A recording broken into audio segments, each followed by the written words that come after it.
ज्ञानाञ्जनशलाकया चक्षुरुन्मीलितं येन तस्मै श्रीगुरुवे नमः। श्रीचैतन्यमनोभीष्टं स्थापितं येन भूतले स्वयं रूपः कदा मह्यं ददाति स्वपदान्तिकं। वन्देऽहं श्रीगुरो श्रीयुतपदकमलं श्रीगुरून् वैष्णवांश्च श्रीरूपं साग्रजातं सहगण रघुनाथान्वितं तं साजीवं साद्वैतं सावधूतं परिजनसहितं कृष्णचैतन्यदेवं श्रीराधाकृष्णपादान् सहगणललिता श्रीविशाखान्वितंश्च। हे कृष्ण करुणा सिन्धो दीनबन्धो जगत्पते गोपेश गोपिका कान्त राधा कान्त नमोस्तुते। तप्त कांचन गौरांगी राधे वृंदावनेश्वरी वृषभानुसुते देवी प्रणमामि हरिप्रिये। वाञ्छाकल्पतरुभ्यश्च कृपा सिन्धुभ्य एव च पतितानां पावनेभ्यो वैष्णवेभ्यो नमो नमः। श्री कृष्ण चैतन्य प्रभु नित्यानंद श्री अद्वैत गदाधर शिवासादि गौर भक्त वृंद। हरे कृष्ण कृष्ण कृष्ण हरे हरे हरे राम राम राम हरे हरे। नमो महावदन्याय कृष्ण प्रेम प्रदायते कृष्णाय कृष्ण चैतन्य नामने गौरत्विषे नमः। शिक्षकाष्टक। चेतोदर्पणमार्जनं भवमहादावाग्निर्वापणं श्रेयः कैरवचन्द्रिका वितरणं विद्यावधुजीवनम् आनन्दाम्बुधिवर्धनं प्रतिपदं पूर्णामृतस्वादनं सर्वात्मा स्नपनं परं विजयते श्रीकृष्ण संकीर्तनं। नाम्नाकारि बहुधा निज सर्वशक्ति तत्रार्पिता स्मरणे नियमितः स्मरणे न कालः। एतादृशी तव कृपा भगवान् ममापि दुर्दैवम् ईदृशम् इह जानिनानुरागः। तृणादपि सुनिचेन तरोरपि सहिष्णुना अमानिना मानदेन कीर्तनीया सदा हरि। न धनं न जनं न सुन्दरीं कवितां वा जगदीश कामये मम जन्मनि जन्मनि ईश्वरे भवताद् भक्तिरहितुकी त्वयि। अयि नन्दतनुज किङ्करं पतितं मां विषमे भवाम्बुधौ कृपया तव पाद पंकज स्थित धूलि सदृशं विचिन्तये। नयनं गलदश्रुधारया वदनं गदगदरुद्धया गिरा पुलकैर्निचितं वपु कदा तव नाम ग्रहणे भविष्यति। युगायितं निमिषेण चक्षुषा प्रवर्षायितं शून्यायितं जगत्सर्वं गोविन्द विरहेण मे। आश्लिष्य वा पादरतां पिनष्टु माम् अदर्शनं मर्महतां करोतु वा यथा तथा विदधातु लम्पटो मत्प्राणनाथस्तु स एव नापरः मत्प्राणनाथस्तु स एव नापरः। शिक्षकाष्टक हम लोगों ने अच्छे से पढ़ लिया है सब कुछ और समझा भी है, काफी दिन लगाए उसमें समझने के लिए। अब हम लोग चैतन्यामृत के सभी श्लोकों पर गौर से पढ़ेंगे समझेंगे। मैंने आप लोगों को कहा पहले 12 चैप्टर में बहुत तत्व है, बहुत ज्यादा नॉलेज है। उसके बाद कथा के जैसे चलेगी और आपको ऐसे लगे जैसे चैतन्य महाप्रभु हमारे जैसे ही हैं एकदम। तो पहले लेकिन श्लोकों को लेकर के उन तत्वों को समझने का प्रयास करेंगे, ठीक है। तो गुरु वर्ग अभी हम लोग यही पढ़ रहे हैं, चैतन्य चरितामृत की आदि लीला अध्याय 1 श्लोक 47, वहां से आज हम लोग पढ़ेंगे। और हो सकता है श्लोक 60 तक पढ़ें, अगर समय होगा तो आगे भी पढ़ेंगे, लेकिन आज 47 टू 60 का टारगेट है। पिछली बार ही रखा था लेकिन हुआ नहीं, एक ही श्लोक में अटक गए। चलिए, आज जो हरी इच्छा, जितना जब हम लोग बोलने बैठते हैं, पढ़ने बैठते हैं, ऐसे तो संकल्प ले आते हैं कि इतने दिन में इतना कर लेंगे, लेकिन ये रियलाइजेशन एंड में होता है कि जितना गुरुजनों को बुलवाना है और जितना उनको सुनना है और जिस पेस में उनको ले जाना है, उसी पेस में हम जाएंगे। तो अपनी संकल्प कुछ चलती नहीं है, बार बार होगा नहीं, इसको यहाँ याद दिलाते हैं, मुझे तो खैर खास करके बहुत याद दिलाते हैं तो कोशिश करते हैं, ठीक है, जैसे जैसे जाएगा वैसे वैसे पढ़ते हैं, आनंद लेते हुए पढ़ते हैं। श्लोक नंबर 47। शिक्षा गुरु के तजानी कृष्णेरा स्वरूप, अंतर्यामी भक्त श्रेष्ठ एक दुई रूप। मनुष्य को शिक्षा गुरु को कृष्ण का ही स्वरूप समझना चाहिए। भगवान कृष्ण स्वयं को परमात्मा रूप में तथा भगवान के सर्वश्रेष्ठ भक्त के रूप में प्रकट करते हैं। ये बहुत सुंदर श्लोक है, अर्थ है। शिक्षा गुरु के रूप में भगवान कृष्ण को समझना चाहिए। जन्म से लेकर के मृत्यु तक हमको बहुत शिक्षाएं मिलती हैं, बहुत शिक्षा।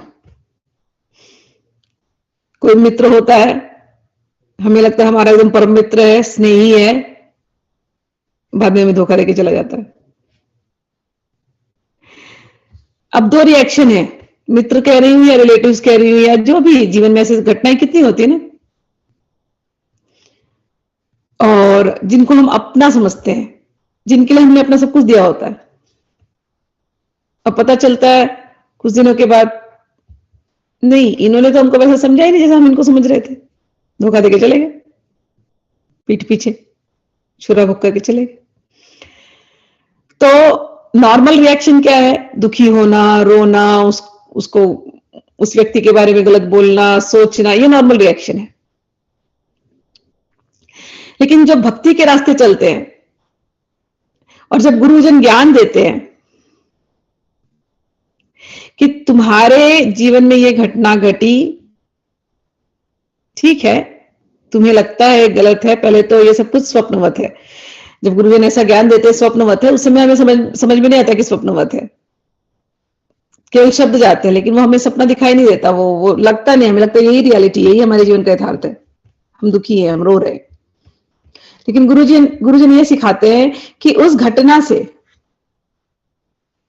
तुमने शिक्षा क्या ली। क्या सिखाते हैं? उस घटना से तुमने क्या शिक्षा ली। What are the lessons learned? शिक्षा ली, उस शिक्षा से तुम अपने आप को कैसे बदलने वाले हो। एक तरीका है उनको गालियां दे दो, जैसे लोग संसार में सिखाते हैं। गुरुजन सिखाते हैं गालियां नहीं देनी है, कर्ज नहीं करना है। वो गलत कर रहे हैं, वो तुम्हें प्रवोक कर रहे हैं कि तुम उनके जैसे बन जाओ।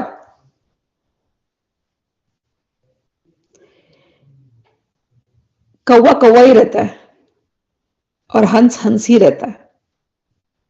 कौवे बैठ करके क्या खाते हैं? गंदा खाना खाते हैं। हंस मोती चुगते हैं।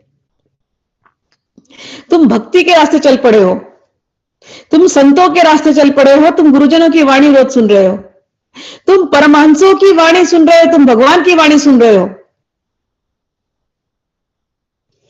और गुरुजन तुमको याद दिलाते हैं तुम कौवे नहीं, तुम हंस हो, तुम हंस बनो, तुम परम हंस बनो। गुरु वो होते हैं जो, मैंने कहा था पिछली बार, गुरु शिष्य नहीं बनाते। गुरु अपने जैसे बना देते हैं, जैसे वो हैं, अपना रंग चढ़ा देते हैं, सत्संग का रंग चढ़ा देते हैं। संग तुम्हारा सही नहीं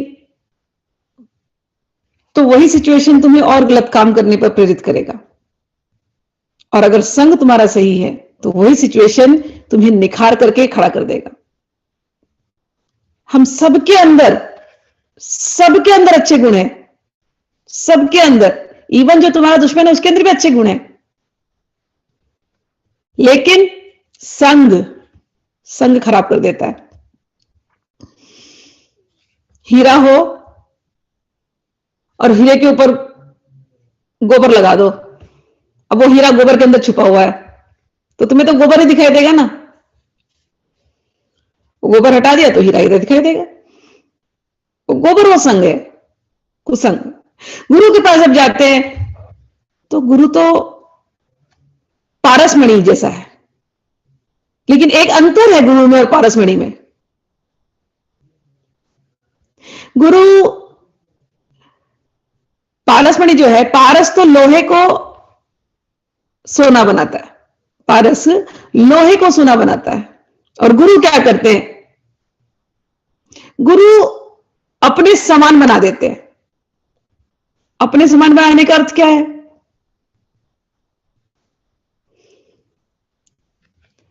याद रखना, आप लोग भगवान के अंश हैं। हम सब भगवान के अंश हैं। गुरु ये बात जानते हैं, गुरु ने इस बात को रियलाइज कर लिया है। गुरु तो हमेशा भगवान के साथ जुड़े होते हैं। गुरु ये जानते हैं कि मैं तो भगवान का अंश हूं, और ये जो कुछ भी मेरे सामने, जितने लोग मेरे सामने आए हैं रोते हुए, बिलखते हुए, अपने हालतों से परेशान, दुखी, ये सारे के सारे भी भगवान के अंश हैं। लेकिन इस समय इन्हें ये रियलाइजेशन नहीं हो रहा है, इनके ऊपर ये गोबर चढ़ा हुआ है, ये परत चढ़ी हुई। गोबर यानी वो परत संसार की, वो कवरिंग, वो इल्यूजन, वो अज्ञान। केवल अगर मैंने इनके अज्ञान की कवरिंग हटा दी ना, तो बस ये अपने असली सेल्फ को, अपने आप को ये जान जाएंगे कि हम भी वही सोने ही हैं, हम भी वही हीरे ही हैं। ये जितने मेरे सामने आए हैं, गुरु का ये रियलाइजेशन होता है, जितने भी मेरे सामने, कोई इसमें से लोहा नहीं है, कोई इसमें से लोहा नहीं, सबके सब हीरे हैं, सबके सब हीरे हैं। केवल इनका संग खराब हो गया था, उस संग ने इन्हें अज्ञान में डाला है, उस संग ने इन्हें दुखी करके रखा है। इन्हें अगर सत्संग देंगे, सत्संग देते देते देते ये बदल जाएंगे। गुरु ही कोवा, कौन है गुरु? यो हित उपदेष्टा, जो आपके हित की बात आपको दे दे, जो आपके हित का उपदेश दे दे, वही गुरु है। और शिष्य कौन?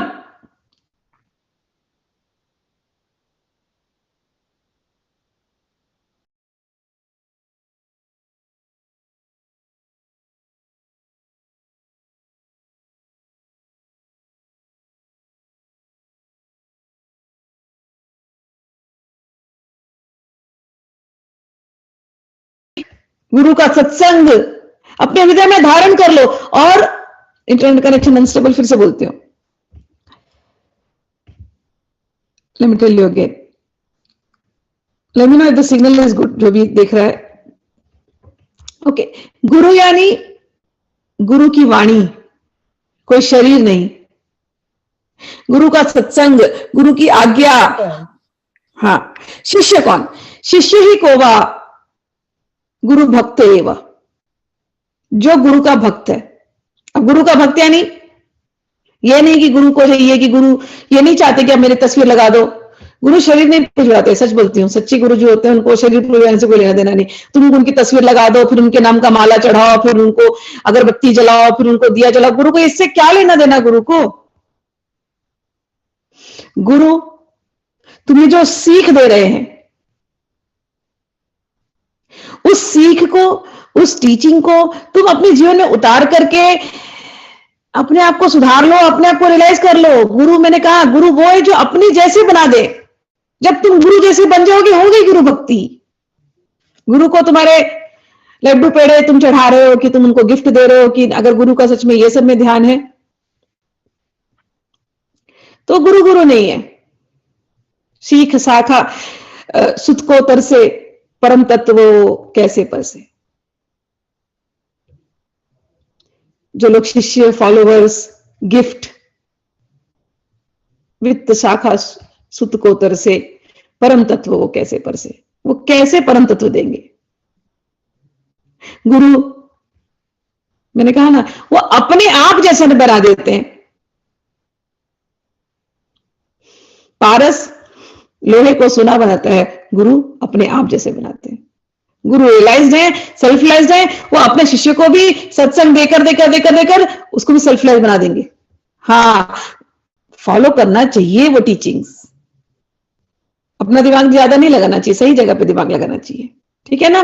तो गुरु कौन? जो हित का उपदेश देता है। शिष्य कौन? जो गुरु के वाणी पर चलता है, गुरु के बताए गए मार्ग पर चलता है। तो हम लोग बात कर रहे थे शिक्षा गुरु की। तो शिक्षा तो आपको बहुत जगह से मिलती है, सभी कोई गुरु है। किसी घटना ने आपको शिक्षा दी तो उस समय पर गुरु तत्व, अंडरस्टैंड दिस, तत्व, उस तत्व ने आपको शिक्षा दी। जैसे कहीं आग लगी, आपने हाथ लगाया, जल गए। अब वहां तो कोई गुरु शरीर में खड़ा नहीं किया, हाथ मत लगाओ जल जाओगे, ऐसे तो कोई बोल नहीं रहा है, आप जल गए। लेकिन आप उस अग्नि के रूप में ही गुरु हैं, आपको बराबर शिक्षा दे दी कि आप जल गए, अगली बार अग्नि देख करके आप हाथ मत लगाना उधर, फिर से जल जाओगे। हाँ, कोई दूसरा वहां से जाता होगा अग्नि के पास तो आप वॉर्न करोगे, अब आपके अंदर गुरु बैठ जाएगा, बोलेगा, उसको वॉर्न करेगा, मत जा वहां जल जाएगा। अब वो व्यक्ति सुने या नहीं सुने, जल जाए, जल ले तो फिर अपने आप उसमें एक्सपीरियंस हो जाएगा। तो शिक्षा, मैं आप लोगों की थिंकिंग को बहुत व्यापक करना चाहती हूँ, ब्रॉड माइंडेड। मैं कुएं की, मैंने पिछली बार बताया, ज्ञान कुएं के मेंढक जैसा नहीं है, समुद्र के जैसा ज्ञान है। तो व्यापक दृष्टि से सोचना, क्योंकि लोग कंफ्यूज करते हैं, दीक्षा गुरु एक होना चाहिए, शिक्षा गुरु बहुत सारे होना चाहिए, ऐसे सब कॉन्सेप्ट है हमारे यहाँ पर बहुत। लेकिन गुरु किसी एक शरीर में आप बांध नहीं सकते, गुरु तो वो तत्व है। हाँ, कोई एक देह में देहधारी गुरु मिल जाता है, जिसकी बातें आपको अच्छी लगती है, जिसके पास बैठने से आपके प्रश्नों का समाधान हो जाता है, जिसके वाणी से आपको ये भरोसा हो जाता है कि भगवान के दर्शन मुझे हो जाएंगे, ऐसा कोई देहधारी गुरु मिल गया तो उसकी सीख को सिंसियरली फॉलो करनी चाहिए। दीक्षा यानी दक्ष करना, टू मेक यू एक्सपर्ट। तो इसीलिए कहते हैं एक गुरु की वाणी आपने ले ली तो आप उसको सिंसियरली फॉलो कीजिए, तो ही आप एक्सपर्ट होंगे। आप एक जगह से दूसरी जगह जाएंगे, तीसरी जगह जाएंगे, बहुत जगहों से बहुत नॉलेज लेंगे, फिर कई बार क्या होता है, खिचड़ी बन जाता है, फिर आप कहीं के नहीं रहते। ये एक फियर होता है। इसलिए कहते हैं कि एक गुरु पकड़े तो पकड़ के उसी रास्ते चलते रहिए। लेकिन हम गुरु पकड़े नहीं पकड़े ये हमारे हाथ में नहीं होता। Let me make you very clear, गुरु आपको पकड़ते हैं, आप गुरु को नहीं पकड़ सकते। आपके अंदर वो क्वालिफिकेशन है, आपके अंदर वो सिंसियरिटी है, आप इस रास्ते पे चल रहे हैं। हो सकता है बिगनिंग में कुछ आपको फेक गुरुज मिले, हो सकता है नकली लालची गुरु मिले, हो सकता है पथभ्रष्ट करने वाले गुरु मिले, लेकिन वो जो मिले वो भी तो शिक्षा देकर के गए ना। और आप यदि सिंसियरली इस रास्ते चल रहे, चलते जा रहे, भगवान जो सबसे बड़े गुरु हैं, वही सबके हृदय में बैठे गुरु हैं, वो गुरु फिर आपको मिला देते हैं। फिर जब मिला देंगे सही से, फिर आपका मन फिर यहां वहां भटकेगा नहीं। फिर आप 10 जगह भी जाकर के देखिए, आपका मन भटकेगा नहीं, आप बार बार उसी गुरु के पास जाएंगे, क्योंकि उनकी शिक्षाओं ने आपको बदला, आपके सारे प्रश्नों का समाधान दिया। उनसे आपका दिल का नाता होगा, यह आपको समझ में आएगा। प्रेम ऐसा होता है। तो शिक्षा गुरु तो बहुत होते हैं, आपके जीवन की सिचुएशंस भी आपकी शिक्षा है। शिक्षा गुरु का काम किया, गुरु तत्व ने शिक्षा गुरु के रूप में काम किया। यह नहीं कि कोई आकर के रोज आपको रामायण पढ़ा रहा है, ऐसा नहीं। सिचुएशंस ने आपके जीवन में, आपके मित्र, आपके रिलेटिव्स, आपके पेरेंट्स, आपके भाई बहन, जो भी, कुछ लोगों ने आपको अच्छा ज्ञान दिया, आपने उनसे कुछ अच्छी बातें सीखी, कुछ लोगों ने आपको बुरा ज्ञान दिया, उनसे बुराई सीखी, सबसे आपने शिक्षा ली। सब शिक्षा लेते लेते फिर कभी सदगुरु से मुलाकात हो गई। सतगुरु यानी जो आपका सत से साक्षात्कार करा दे। सत यानी भगवान, सत यानी हरि भजन।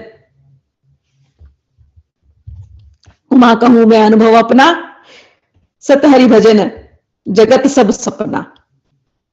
शिव जी कहते हैं जो आपका सत से संग करा दे, जो सत्संग कराए, वो सदगुरु। तो भगवान मिला देते हैं। आपके सिंसियर रिक्वेस्ट को देख करके भगवान आपका साथ कभी नहीं छोड़ते। और गुरु जो जानता है, सच्चा गुरु ये जानता है, मैं कल्याण करने वाला नहीं, भगवान कल्याण करने वाले हैं। आपके हृदय के अंदर बैठे भगवान, आपके चैत्य गुरु, वो आपका कल्याण करते हैं। हाँ, बाहरी रूप में एक देहधारी गुरु के मुख से भगवान सत्संग देते हैं या जो भी कहते हैं, वो भगवान अपना काम कर रहे हैं। कल्याण का करने वाले तो भगवान है। ठीक, तो यहां पर इन्होंने कहा कि मनुष्य को शिक्षा गुरु को कृष्ण का स्वरूप समझना चाहिए। तो हर हाल, हर सिचुएशन, हर व्यक्ति जिससे आपने शिक्षा ग्रहण करी, सभी रूपों में भगवान श्री कृष्ण आकर के आपको शिक्षा दे करके गए। और गुरु जो होते हैं, जब वो दीक्षा देते हैं, गुरु कृपा होती है। तो गुरु की जो कृपा है, आप गुरु तत्व, जो मैंने कहा ना, गुरु कोई देहधारी नहीं है, गुरु तत्व है। गुरु की कृपा 4 चीजों से होती है। गुरु के स्मरण मात्र से, गुरु के दृष्टिपात से, गुरु के शब्दों से, गुरु के स्पर्श से। चेला पक जाता है, परिपक्व हो जाता है, मैच्योर हो जाता है, केवल वो गुरु से मिले या नहीं मिले। गुरु की दृष्टि हमेशा रहेगी। गुरु आपको हमेशा स्मरण करता रहेगा। कछुआ होता है, कछुआ अपने अंडे को रेत में रख के पानी में चला जाता है। कछुआ पानी के अंदर से अपने अंडे को केवल याद करता है, स्मरण करता है, जस्ट बाय द स्मरण, ट्यूनिंग माइंड से है बस। उस स्मरण से कछुए का अंडा पक जाता है। तो गुरु वो हैं, गुरु की नजर शिष्य पे हमेशा रहती है, और केवल स्मरण मात्र से गुरु, वो शिष्य पक जाएगा। अगर शिष्य अपने गुरु को याद करता है और गुरु शिष्य को याद करते हैं, वो चेला परिपक्व हो जाएगा। दूसरा मैंने कहा दृष्टि से। मछली जल में अंडा देती है, अंडा देकर के, अंडा वहीं पड़ा है, वो दूर से देखती रहती, बस उसका ध्यान केवल नजर अंडे पर, केवल नेत्रों से, ओनली बाय सीइंग वो अंडा परिपक्व हो जाता है। गुरु वाणी भी नहीं देना, केवल देखता रहे, और शिष्य गुरु को देखता रहे, दोनों एक दूसरे को देखते रहे, नजर से परिपक्व हो जाए। शब्द से, गुरु की वाणी, शब्द। स्पैरो, कुरुरी कहते हैं बर्ड को, अंडा देता है, अंडा देती है, अंडा घोंसले में देकर के वो उसके ऊपर ऊपर घूमती रहती है हवा में, और घूमते हुए केवल आवाज करती है अपनी आवाज में। वो जो साउंड वाइब्रेशन उस बर्ड से निकलते हैं, उस साउंड वाइब्रेशन से वो अंडा पक करके उसमें से बच्चा आ जाता है। तो शब्द से। तो गुरु ऐसे होते हैं, आप जहां भी रहिए, गुरु, आप सिंसियर हैं तो गुरु की वाणी आपको प्रकट होने वाली ही है। भगवान की वाणी आपका पीछा नहीं छोड़ेगी, आपको मिलता ही रहेगा, कहीं ना कहीं, कहीं ना कहीं, कहीं ना कहीं वाणी मिलती रहेगी आपको, उस पैरों के जैसे। हम सब अंडे हैं भगवान के, हम सब अंश है भगवान के, हम सब बच्चे हैं भगवान के। भगवान ही सबसे बड़े गुरु हैं, श्री कृष्ण, जो मैं कह रही हूं ना, शिक्षा गुरु भगवान। तो भगवान की जिम्मेदारी है उनको ज्ञान दे।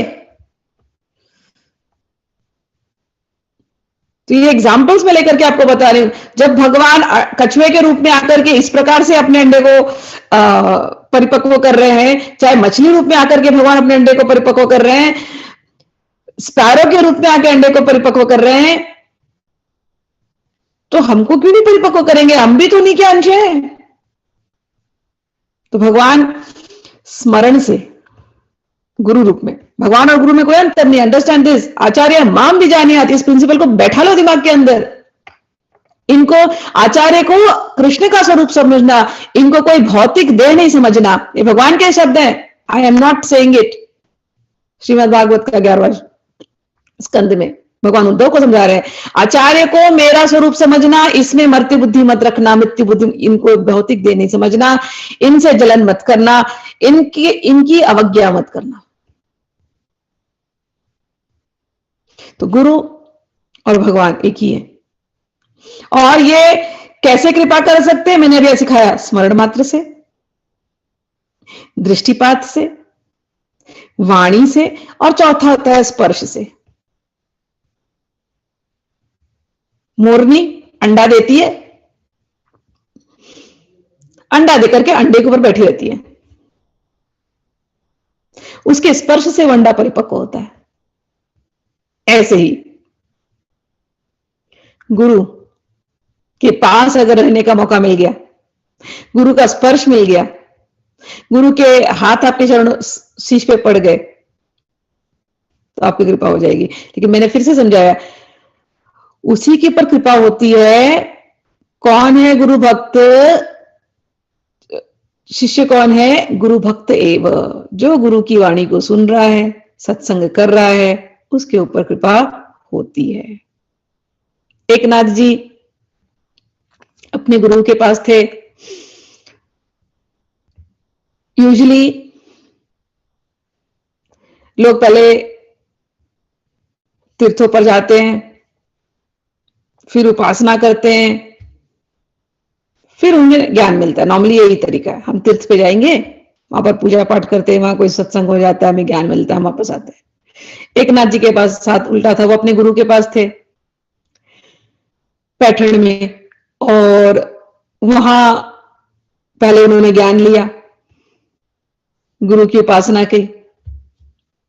फिर एक दिन कोई आया गुरु के पास और कहा कि एकनाथ जी के माता पिता बड़े वृद्ध हो चुके हैं और बार बार एकनाथ को याद कर रहे हैं। तो उनके गुरु ने कहा कि आप जाइए, अपने माता पिता को देख करके आइए, माता पिता के दर्शन कर लेना, वो तीर्थ समान है, आप जाइए। तो एकनाथ जी ने कहा ठीक है। एकनाथ जी वहां से गए अपने माता पिता के पास पैठण, और जब माता पिता से मिले, माता पिता रोने लगे, बड़े बहुत भावुक हो गए अपने पुत्र को देख करके, बैठाए, नाश्ता पानी कराए, और उसके बाद एक चिट्ठी थी, बोले ये चिट्ठी आपके गुरु के यहां से आई थी, आप पढ़ लीजिए, आपके लिए आइए। तो एकनाथ जी ने वो चिट्ठी खोली। उस चिट्ठी में गुरुदेव का संदेश था कि एकनाथ, अब तुम वहीं रहना, अब तुम यहां मत आना, माता पिता के पास ही रहना। नॉर्मल आदमी होते तो जज करने लगते, गुरुजी ने क्या बोल दिया ये मुझे तो आश्रम में रहना, ये काम मुझे, मैं तो ये काम मुझे फंसा दिया वापस से, और कह रहे कि यहीं रहना, बाना मत। नॉर्मल आदमी से जज करते है ना, बहुत टेंडेंसी है लोगों की गुरु को भी जज करने की। एकनाथ जी ने नहीं किया, गुरु की आज्ञा है, माता पिता की सेवा करनी, यहीं रहना। वहीं रुक गए और वहीं पर डेली सत्संग होने लगा। तो गुरु की जो भक्ति है ना, ऐसी है, इतना ट्रस्ट कि यदि मेरे गुरु ने कहा है मुझे यहीं रुकना है, मुझे यहीं सत्संग करना है, रुकने केवल एक ही लाइन था, एकनाथ तुम वहीं रुक जाना, अब मत आना, इतना एक ही लाइन था बस। और एकनाथ ने उसको ही अपना गुरु आज्ञा मान करके वहीं से सत्संग शुरू कर दिया। पके हुए चले थे ये, गुरु की वाणी ही इनके लिए सर्वोपरि थी। और गुरु कहीं भी हो, लेकिन इनके ऊपर तो दृष्टि थी ना, गुरु की कृपा इनके ऊपर नहीं थी क्या? हमेशा थी। गुरु वो होते हैं जो अपने जैसे शिष्य को बना देते हैं। गुरु गए और शिष्य उनके शरीर के लिए रोए, तो गुरु ने अभी तक ब्रह्म ज्ञान दिया नहीं, तत्व ज्ञान दिया नहीं, आत्मज्ञान दिया नहीं। गुरु तत्व सर्वत्र फैला हुआ है, हर जगह है। जो ट्यून करना चाहता है वो ट्यून कर ही लेगा गुरु से। ठीक, तो ये गुरु। चलिए तो आगे के श्लोकों में चलते हैं। हे प्रभु, दिव्य कविगण एवं आध्यात्मिक विज्ञान में दक्ष व्यक्ति ब्रह्मा के समान दीर्घायु प्राप्त करके भी आपकी कृतज्ञता को पूरी तरह व्यक्त नहीं कर सकते, क्योंकि आप दो रूपों में, ये उद्धव जी कह रहे हैं श्री कृष्ण को, आप दो रूपों में, एक बाहर से आचार्य रूप में और भीतर से परमात्मा के रूप में देहधारी जीव को अपने पास आने का निर्देश देकर के मुक्ति प्रदान करने के लिए प्रकट होते हैं। उद्धव जी कह रहे, क्या कह रहे कि गुरुदेव कृष्ण को कह रहे हैं, हे भगवान आपकी महिमा कौन जाने। बाहर से तो आप आचार्यों के रूप में आ जाते हैं और अंदर से आप ही चैत्य गुरु परमात्मा हृदय में बैठे सबको ज्ञान देते हैं। आपकी महिमा कौन जाने। जो समझ जाएगा वो इतना कृतज्ञ होगा, वो तो रोने लगेगा। कैसे कैसे मैं गुरुदेव की महिमा गाऊं, क्या कहूं मैं गुरुदेव के लिए। सब धरती कागज करूं, लेखनी सब बन राय। सारी धरती को मैं, कबीर जी कहते हैं, सारी धरती को मैं एक पेपर बना लूं, लेखनी बन रहा है। जितने फॉरेस्ट हैं सबको मैं, सबसे मैं पेन बना लूं, लेखनी। उस जमाने पे लकड़ी की पेन होते थे, है ना, इंक में डुबोते थे, लिखते थे। तो कहते हैं सारी धरती कागज करो, लेखनी बन रहा है, सात समुद्र की मसी करूं। सातों समुद्र का इंक बना लूं, मैं स्याही बना लूं, फिर भी गुरु गुण लिखा ना जाए। गुरु के बारे में नहीं लिख सकते। गुरु ऐसे सारे समुद्र की मैं कागज का बना लूं, जंगल का, जंगल की लेखनी, धरती की कागज, जंगल की लेखनी, समुद्र की स्याही, फिर भी गुरु गुण लिखा न जाही। ये है गुरु। आगे बोलते हैं, अब गीता का श्लोक उन्होंने लिया, 49 श्लोक जो हम पढ़ रहे हैं। तेषां सतत युक्तानां भजतां प्रीति पूर्वकं ददामि बुद्धि योगम ते तम येनु मामुपयान्ति ते। भगवान श्री कृष्ण ने कहा यह अर्जुन को, गीता के 10वें अध्याय में। पिछली बार आई थिंक भागवत के क्लास में मैंने लिया था, या पिछले क्लास में मुझे याद नहीं। तो 10वें अध्याय का ये श्लोक है 10:10। उसके पहले भगवान ने भक्तों के लक्षण बताए थे कि मेरे जो भक्त होते हैं, जो मुझसे प्रेम करते हैं, वो एक दूसरे के साथ मेरी ही कथाएं करते हैं, मेरी ही बातें करते हैं, और बड़े तुष्यंती च रमंती च, बड़े संतुष्ट होते हैं, बड़े मेरी कथाओं में रमण करते हैं, उनको बड़ा आनंद आता है। वो ये जानते हैं कि जो कुछ भी है संसार में उसमें मैं ही हूं, और मुझे इस प्रकार से जानकर के वो मेरे भाव में खोए रहते हैं। और ऐसे जो मेरे भक्त होते हैं, जो मुझसे ऐसा प्रेम करते हैं, तेषाम सतत युक्तानाम, जो मुझसे हमेशा जुड़े हैं, जो मेरे भक्त होते हैं, वो कैसे जुड़े होते हैं, उनका चित्त और उनका प्राण मुझसे जुड़ा होता है। हमारा चित्त कहां जुड़ा हुआ है? हमारा चित्त संसार में जुड़ा हुआ है तो भगवान नहीं मिलते। जिनका चित्त भगवान के चित्त से जुड़ा हुआ है, जिनके प्राण भगवान के प्राण से, प्राण अगर संसार में लगा नहीं, मेरा तो प्राण मेरे बेटे के साथ है, मेरा प्राण मेरे पति के साथ है, ऐसा लगा हुआ है तो फिर नहीं। तो अभी हमको डेवलप करनी है। गुरुजन आपको वो याद दिला रहे, भगवान श्री कृष्ण आपको याद दिला रहे। जिनका चित्त मुझसे जुड़ा, जिनका प्राण मुझसे जुड़ा, तेषाम सतत युक्तानाम भजताम प्रीति पूर्वकम, जो सतत मेरा भजन करते हैं प्रीति पूर्वक, ददामि बुद्धि योगम, तुम, मैं उन्हें बुद्धि योग देता हूं, मैं उन्हें वो बुद्धि देता हूं, वो इंटेलिजेंस देता हूं, जिससे वो मुझे प्राप्त कर सके। ये भगवान के शब्द है। तो गुरु कौन? साक्षात भगवान श्री कृष्ण।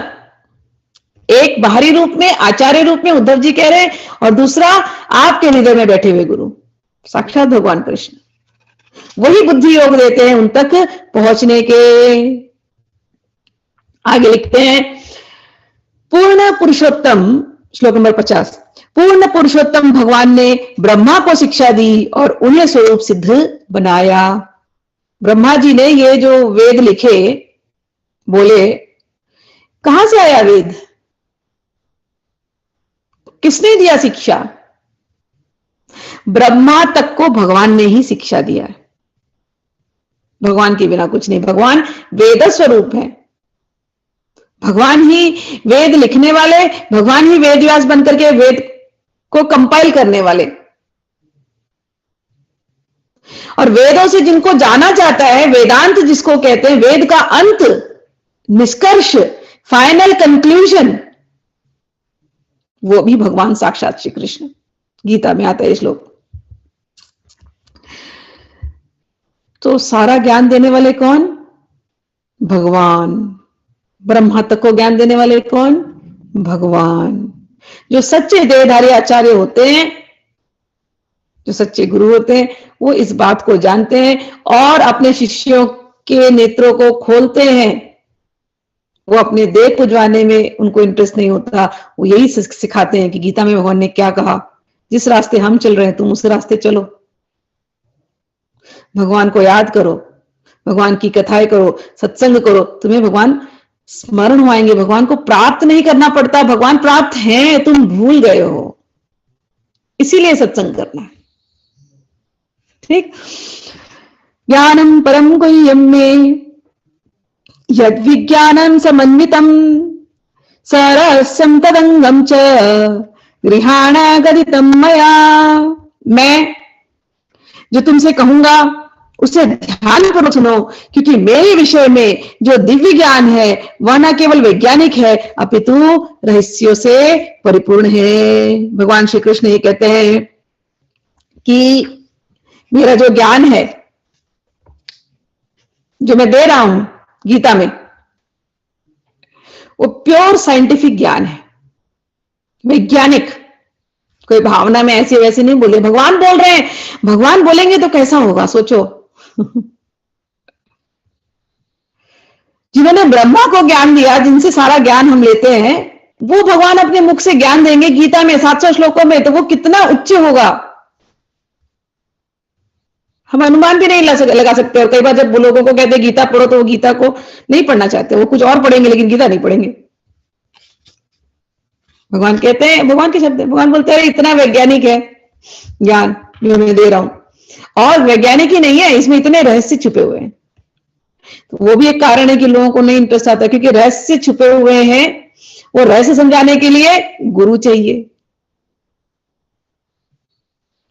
गुरु बनाने के लिए हम्बल होना पड़ेगा, अपने अज्ञान, अपने अहंकार को थोड़ा साइड करना पड़ेगा। जब तक हमें लगता है हमें सब कुछ मालूम है, तब तक नहीं ये ज्ञान मिलने वाला। गीता का तो मैंने एक्सपीरियंस किया है, बहुत हम्बल होना पड़ता है, बहुत हम्बल होना पड़ता है, तब जाके गीता का ज्ञान पूर्णतया आपके अंदर उतरता है।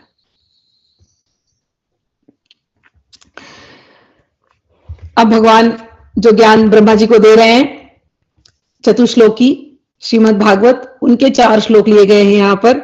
ये जो बुक है, ये इसमें गीता का भी ज्ञान है, भागवत का भी ज्ञान है, और भी यहाँ वहां से कुछ श्लोक लिए गए हैं, भक्ति रसामृत सिंधु का भी ज्ञान है।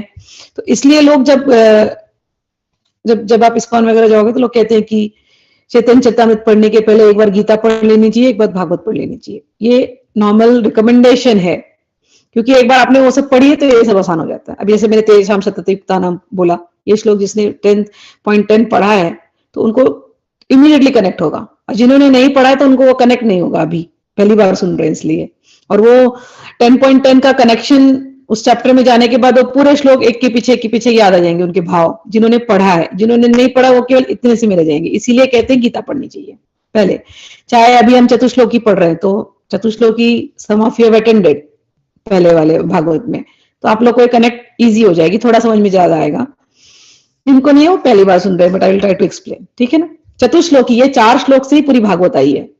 पहले भगवान ने भागवत जो हम सुनते हैं, हमें लगता है सुखदेव जी बोल रहे हैं, फिर हमें लगता है नहीं श्रुत शौनक ने बोला, फिर हमें लगता है नहीं उद्धव मैत्रेय का संवाद, मैत्रेय विदुर का संवाद हो रहा है, हमें ऐसा लगता है। लेकिन ओरिजिनल किसने दिया? सृष्टि क्रिएट होने के पहले ब्रह्मा जी क्रिएट हुए, ब्रह्मा जी ने खूब तपस्या करी और ब्रह्मा जी को यह जानना था कि मैं कहां से आया हूं, कौन है मेरा सोर्स। खूब तपस्या के ऊपर नीचे गए, ढूंढे, नहीं मिला, 1000 साल तप किए, तब के बाद भगवान प्रकट हुए। फिर भगवान ने उन्हें चतुश्लोकी का ज्ञान दिया। ये 4 श्लोक से ही पूरी भागवत आई है। फिर यही चतुश्लोकी का ज्ञान नारद जी को गया, फिर नारद जी से व्यास जी को गया, फिर व्यास जी से सुखदेव जी को गया, फिर सुखदेव जी से हम सबको आया है। ठीक, ये परंपरा। चलिए आगे बढ़ते हैं। ये द्वितीय स्कंद के श्लोक हैं, श्रीमद् भागवत के द्वितीय स्कंद के 2.9.33 वो श्लोक से।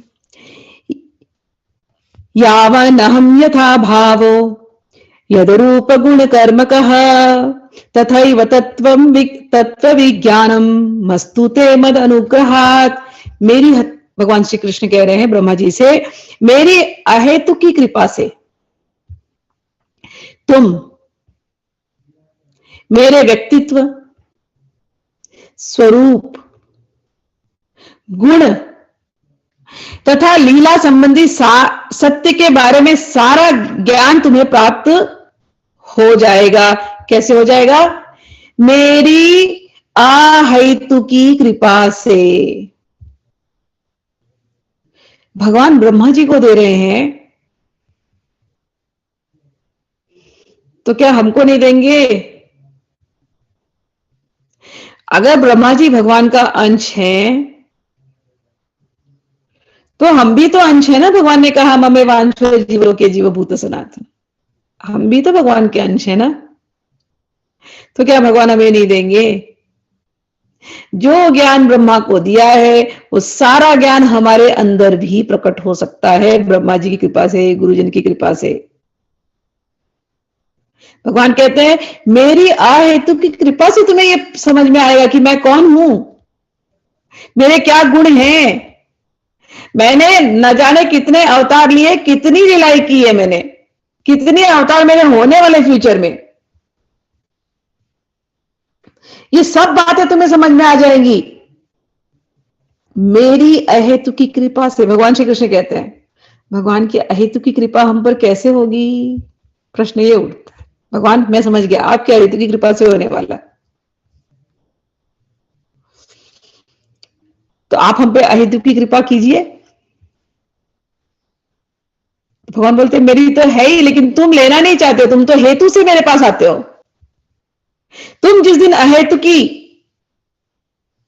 होकर के मेरे पास आओगे उस दिन मेरी अहेतु की कृपा तुम्हें मिल जाएगी। तुम हेतु लेकर के आते हो, हेतु यानी डिजायर, गोल, विश लिस्ट। तुम हेतु लेकर के आते हो तो मैं तुम्हें हेतु दे देता हूं। ये यथा माम प्रपद्यन्ते ताम सतैव भजामि हम। तुम जैसा मेरा भजन करोगे मैं तुम्हारा भजन वैसे ही करूंगा। तुम अहेतु की भक्ति मेरी करोगे तो तुम्हें मेरी अहेतु की कृपा प्राप्त होगी। सूर्य की रोशनी है बाहर, सूर्य तो सबको रोशनी दे रहा है सुबह उठ करके। हमको अपने दरवाजे बंद कर लेने और काले पर्दे लगा लेने कि हमको सूर्य की रोशनी नीचे, हमें नींद लेना है, हमें अंधकार में रहना है, हमें वो तामसिक स्टेट में रहना है, हमें नींद में रहना है। तो सूर्य तो ठीक है, तो सबको दे रहा है, जिसको लेना है वो लेगा, वो अपना नरिशमेंट बढ़ाएगा, जिसको नहीं लेना नहीं ला। भगवान की तो इतनी अहेतु की कृपा है कि भगवान जीव के अंदर ही रहते हैं, सबसे निकटतम। जीव तो भूलता जाता है, भगवान हर जगह उसको याद दिलाते हैं। सिचुएशंस खराब करते हैं, जीवन में तकलीफें देते हैं, सब देते हैं। तकलीफें देंगे तो हाय भगवान करते हैं, जैसी तकलीफें हटी फिर भगवान को भूल गए। ये भी देखा है मैंने। फिर तकलीफ आती है, फिर तो दोबारा फिर भगवान याद आते, फिर गुरुजन याद आते हैं। भगवान की तो बड़ी हेतु की कृपा है, लेकिन हम अपने हेतु को छोड़ना नहीं चाहते। जिस दिन हम अहेतु के होंगे उस दिन ये सारा ज्ञान हमारे अंदर प्रकट हो जाएगा। ठीक, आगे बोलते भगवान। चलिए नेक्स्ट श्लोक 2.9.33 है भागवत का, इस अध्याय में 53 श्लोक। अहम एवासमेवाग्रे नान्यद्यत् सत् नान्यद्यत् असत् सत्परम पश्चादहम्यदेतच्च यो वा शिष्येत् सो अस्म्यहम्। भगवान कहते हैं सृष्टि के पूर्व केवल मैं ही विद्यमान रहता हूं और किसी भी स्थूल, सूक्ष्म या प्रारंभिक घटना का अस्तित्व नहीं होता। जब किसी भी स्थूल, सूक्ष्म या प्रारंभिक घटना का अस्तित्व नहीं होता तब भी मैं ही विद्यमान रहता हूं। सृष्टि के बाद मैं ही हर वस्तु में विद्यमान रहता हूं और प्रलय के बाद मैं ही शाश्वत रूप से विद्यमान रहता हूं। मतलब सृष्टि जब बनी, अभी आप लोग स्थूल रूप में सृष्टि देख रहे हो ना, सब कुछ हमको दिखता है, मैटर, स्थूल, ग्रॉस मैटर। लेकिन जब ये सृष्टि नहीं होती तो क्या होता है? भगवान बोलते हैं मैं होता हूं। और जब ये सृष्टि बन गई तो भगवान आप कहां रहते हो? भगवान बोलते हैं मैं सृष्टि में रहता हूं, सृष्टि के परे भी रहता हूं। अच्छा, भगवान ये सृष्टि खत्म हो जाएगा, पहले हो जाएगा, फिर आप कहां रहोगे? मैं फिर भी रहूंगा। सृष्टि मेरे अंदर समा जाएगी, मैं फिर भी रहूंगा। भगवान आपको फर्क नहीं पड़ता है सृष्टि के काल, ये प्रलय से उत्पन्न होने से आपको फर्क नहीं पड़ता? नहीं, ये तो सृष्टि बनाना तो मेरा खेल है। जब मैं सोचता हूं सृष्टि बने तो मेरे पोर पोर से हजारों सृष्टियां क्रिएट हो जाती है, हजारों ब्रह्मा क्रिएट हो जाते हैं और सारे ब्रह्मा अपने अपनी सृष्टि बना रहे हैं। जैसे एग्जाम्पल के लिए एक मुट्ठी गेहूं ले लो, धान, गेहूं का, अब उसको फेंक दो। अब तुमने गेहूं का खेत, थोड़े दिन में गेहूं का खेत उग जाएगा ना। पहले आप देखो तो खेत में कुछ नहीं, मट्टी मट्टी मट्टी मट्टी, कुछ भी नहीं दिखाई दे रहा। फिर आपने उसमें गेहूं के बीज डाले, अब थोड़ा दिन में वो खेत एकदम हरा हरा हो जाएगा। अब आपके यहां कोई आए, आप उसको खेत का टूर दे रहे हो और आप बोलोगे, वो पूछे आपसे, वो हरा हरा जो दिखाई दे रहे हैं, वो घास जैसे, वो घास है? अब बोलोगे नहीं नहीं वो गेहूं है, बोलोगे नहीं बोलोगे? तो वो बोलेगा गेहूं है, गेहूं दिखाई तो नहीं दे रहे। हाँ, थोड़े दिन रुक जाओ, उसमें से गेहूं आएंगे, फिर आप देख लोगे। थोड़े दिन में गेहूं आएंगे, अब वही घास से गेहूं आएंगे, गेहूं की कटाई होगी, फिर घास निकल जाएगा।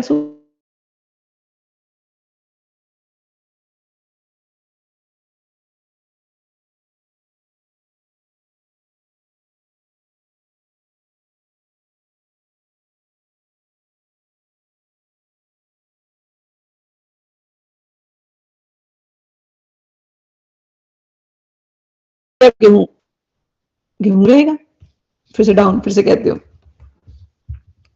बोलते हो। गेहूं की बात कर रही थी कि भगवान कहते हैं कि सृष्टि के पहले मैं था, जब सृष्टि है तब भी मैं हूं, सृष्टि नहीं रहेगी उसके बाद भी मैं ही रहूंगा।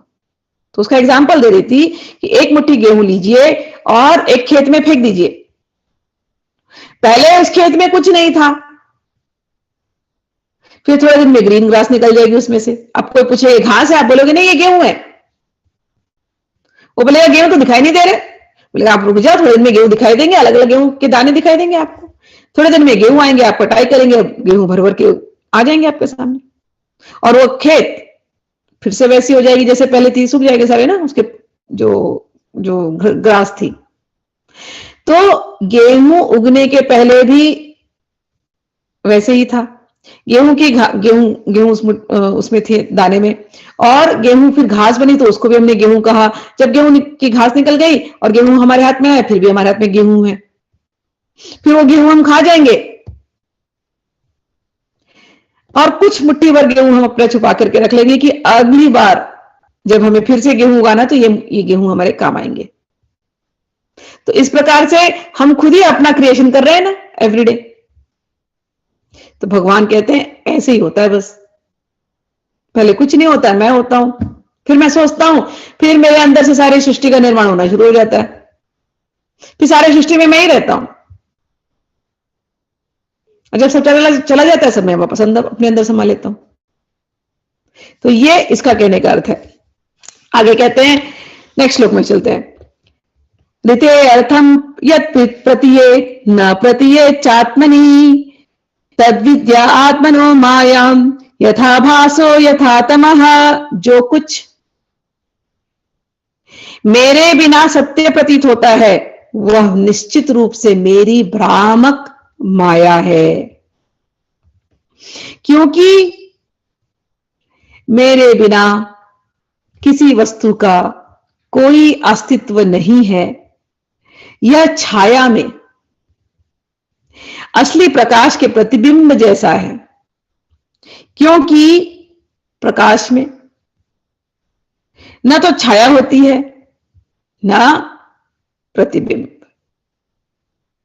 कह रहे भगवान, तुम्हें संसार में सब कुछ दिखाई दे रहा है और तुम्हें लग रहा है सब सही है, एवरीथिंग इज रियल। भगवान बोलते बोले तुमको रियल लग रहा है ना, ये सब कुछ मेरी माया ही है। जैसे जादूगर जादू करता है ना, तो जब जादूगर का जादू करता है तो जादूगर अंधेरे में करता है जादू। अंधेरा होगा तो जादू होगा, नहीं तो नहीं होगा जादू। और आप देखते हैं वो जादू तो आपको लगता है अरे सब सत्य है, सब सत्य है। किसी को अगर वो जादूगर काट रहा है तो आपको लगता है काट दिया और फिर बाद में वही जादूगर वो जिसको काटा उसको निकालता है वहां से, वो एकदम जिसको काटा था वो बराबर वैसी के वैसे आते हैं जैसे पहले थे। तो हमें पता है ना ये जादू है। वो जादू क्रिएट कैसे हो रहा है? लाइट से, रोशनी से और साउंड से। यही दो चीजें हैं जो जादू में हेल्प करती है। अगर लाइट कर दिया सब कुछ एकदम खुले में दिखा दिया तो जादू रहेगा क्या? जादू खत्म। तो जब तक तो अंधेरा है तब तक वो जादूगरी सही लगती है। जब रोशनी हो गई तो वो जादूगरी का खेल समझ में आ गया, ये तो जादूगरी थी। जैसे हम पिक्चर देखने जाते हैं, स्क्रीन पर पिक्चर देख रहे हैं, पिक्चर में एकदम खो जाते हैं।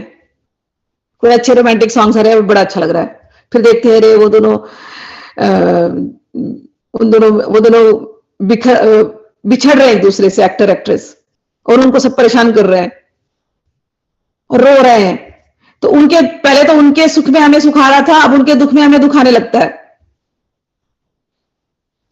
और कुछ भयंकर सीन हो वहां पर, कोई भूत प्रेत का सीन हो स्क्रीन पर, तो हम भी डर जाते हैं, अपने चेयर्स को पकड़ करके घबराते हैं, हमारा हार्ट बीट भी ऊपर नीचे होता है।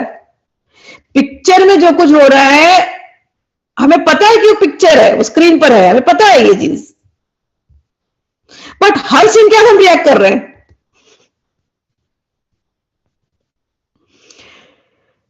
और रो रहे हैं, रोने लग जाए, घबराने लग जाए, और कोई हमको बोले अरे रो मत, घबराओ मत, ये केवल एक पिक्चर है, पीछे मुड़ करके देखो कहां से आ रही है। और जैसे आप पीछे मुड़ करके देखते देखते अरे वहां से तो केवल एक प्रोजेक्टर से रोशनी आ रही है बस। वहां पर वो एक्टर भी नहीं है, वो एक्टर जो एक्टिंग किया वो तो अपने मस्ती में है, केवल एक रोशनी आ रही है। वो रोशनी का ही एक खेल है ये पिक्चर, जिसमें हम इतने इन्वॉल्व होकर के फील कर रहे हैं उस चीज को, महसूस कर रहे हैं उस चीज को। तो ये जो संसार है ये भगवान का प्रोजेक्शन है। ये भगवान ने एक संसार बनाया है, उधर से एक लाइट है, उसका एक प्रोजेक्शन है। इस प्रोजेक्शन में हम देख रहे हैं, इस पिक्चर को रोज रात दिन रात देखते हैं, और इसके हर सीन में इस पिक्चर के जो हम रियल लाइफ, जो हमारी पिक्चर है जिसको हम रियल समझते हैं, हम इस पिक्चर के हर सीन में अपने आप को इन्वॉल्व करके सुख और दुख का अनुभव करते हैं, जबकि ये है केवल पिक्चर और हम लोग केवल हैं एक्टर्स। जो तो ये बात समझ गया तो उसकी तो माया से मतलब ना वो इल्यूजन खत्म। तो भगवान कहते हैं जो लोग ये चीज को सत्य समझ रहे हैं, संसार को जो सत्य समझ रहे हैं, वही माया है, मेरे बिना कुछ नहीं है। ये माया के अंदर भी मैं ही हूं।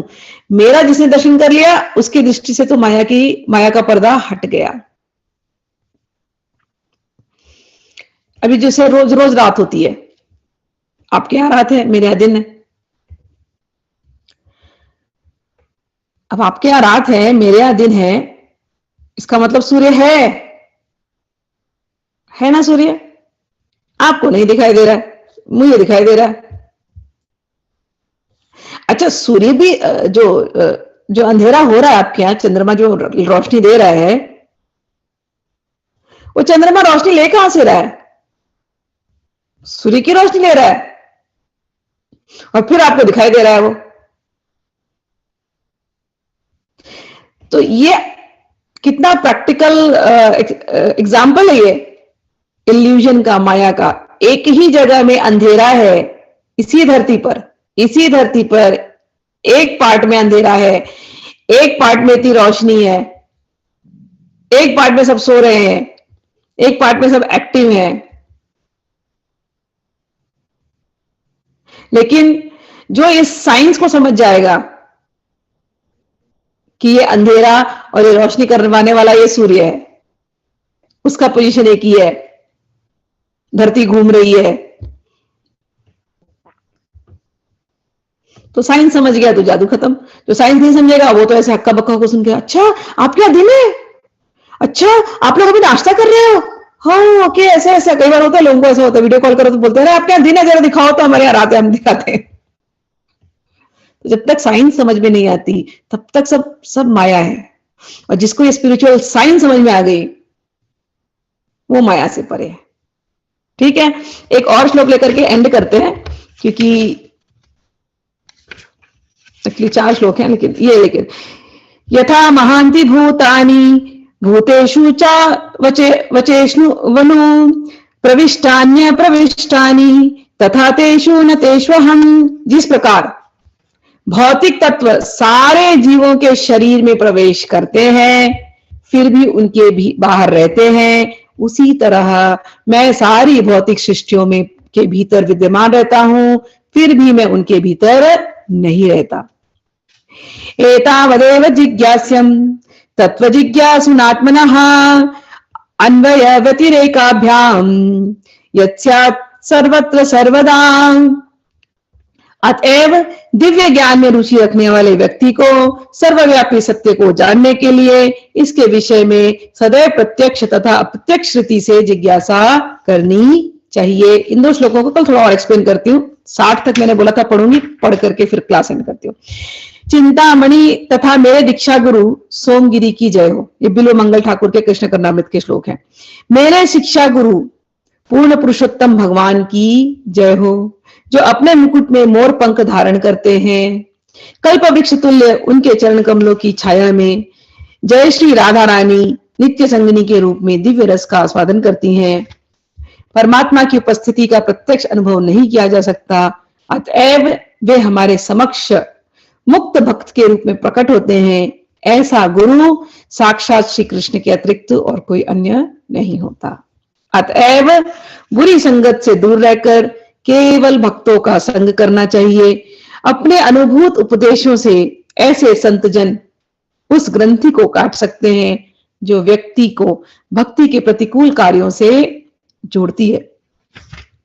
केवल भक्तों के संगति में ही भगवान के आध्यात्मिक शक्तिशाली संदेश की ठीक से चर्चा की जा सकती है, और इस संगति में उसका श्रवण अत्यंत आनंददायक होता है।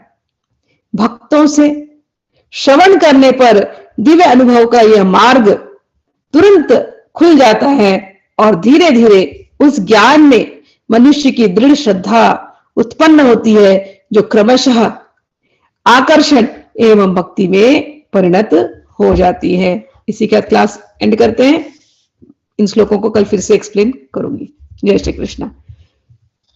किसी को कुछ ऐड करना तो कर सकते हो, नहीं तो प्रश्न करना है तो मुझे लिख देना। हरि बोल।